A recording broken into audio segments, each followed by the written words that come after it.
ano mo, statement mo para manalo ka sa eleksyon, aba, dapat naman totohanin mo. No? Kaya it doesn't mean na wala siyang direktang kinalaman dito. Kasi alam niya, kaya nga siya nangakong ganun nung tumakbo siyang Pangulo, alam niya that his government should abide by its obligations in the promotion, protection, and realization of human rights. No ifs, no buts. Sagutin ko lang yung sa amin sa National Press Club, isa lang po naman ang aming hinihiling. Sa kasalukuyan, unti-unti pong bumubuho ang pundasyon ng moral ng pamilya ng mga biktima.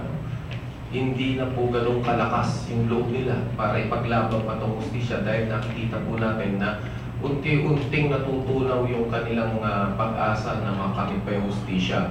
The least po na magagawa sana ng ating butihing Pangulo, kung talaga pong mabuti pa, asikasuhin mo yung pamilya, magkaroon man lang ng kainin na 3 beses isang araw, magkaroon ng edukasyon yung mga bata, at magkaroon ng seguridad yung pamilya.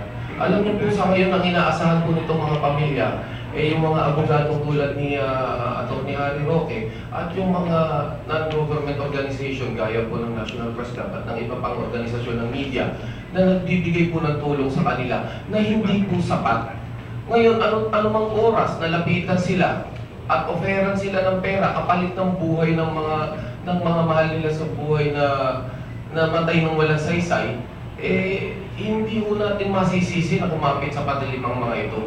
Ang ating pong panawagan, siguro sa about time naman, the least po na pwedeng gawin ng pamahalang Aquino ay asikasuhin mo yung pamilya. The least that they can do, kung hindi nyo man mabigyan ng kompensasyon, siguro naman asikasuhin yung buong pamilya. Ito po yung sa amin panawagan namin, hindi po kaya ng non-governmental organization na asikasuhin lahat ito.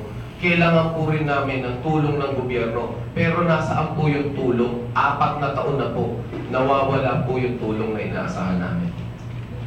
Meron na po bang namatay na witnesses at mga namatay? May nababalita na meron daw. Ay, sa aming panig po, meron po talaga. No? At sa aming panig po, meron po talaga. No? Yung aming yung testigo namin na si Jessie. No? Pero yun po ay sa dating rehimen pa ni Gloria Macapagal-Arroyo. No? At mapait po yung naging karanasan namin dahil nabigyan naman namin siya ng proteksyon sa tulong na rin ng mga madre at mga pare. No?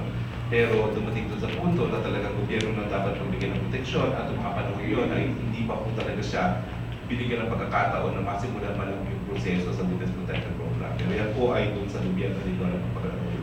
So yan po yung talagang karanasan namin. Isa po siya doon sa mga self-confessed killer na nais lang niya talaga isiwalat kung ano mga pangyayari. Nababalita ako rin po na mayroong mga kamag-anak ng ilang mga biktima, ng mga ilang testigo ang nasawi na rin.